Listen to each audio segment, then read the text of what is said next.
On the day Donald Trump is sworn in as the 47th President of the United States, the Russian papers aren't quite sure what to expect from President Trump 2.0. In Moskovsky Komsomolets, political scientist Sergei Markov predicts an improvement in Russia-US relations.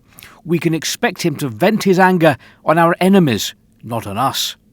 However, the same paper points out that Trump's pick for Treasury Secretary, Scott Bessent, is ready to support tougher sanctions against Moscow in the energy sector if more pressure on the Kremlin is required during negotiations on Ukraine, and concludes that for the Biden and the Trump administrations, Russia is a rival, an opponent that should be neutralized as much as possible and removed from the global political stage.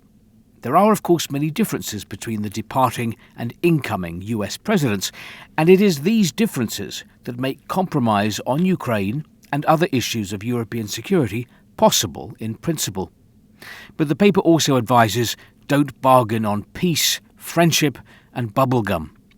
Nezavismaya Gazeta notes that Trump is no longer promising to end the Ukraine-Russia conflict in a day after taking office. Now he says, cautiously, that it will take at least half a year to reconcile Moscow and Kiev. Ahead of Trump's inauguration, political experts and journalists have no clear idea of the US president's peace plan or the contours of a peace plan. We only know the ideas expressed by his entourage. For instance, the idea to freeze hostilities proposed by Keith Kellogg, who Trump is appointing his Ukraine envoy. But has the president adopted that plan? The question remains unanswered. Kommersant writes that the Russian authorities' expectations from the Trump presidency are not overly positive. On Ukraine, Russia has no intention of changing its negotiating position. The government paper Rossiyskaya Gazeta writes that Trump has already said a lot of things and made a lot of promises, from ending quickly the Ukraine crisis to wanting to buy Greenland and make Canada part of the USA. However, Trump is good at promising, but as in his first term, there is as yet no clarity on what concrete steps he will take.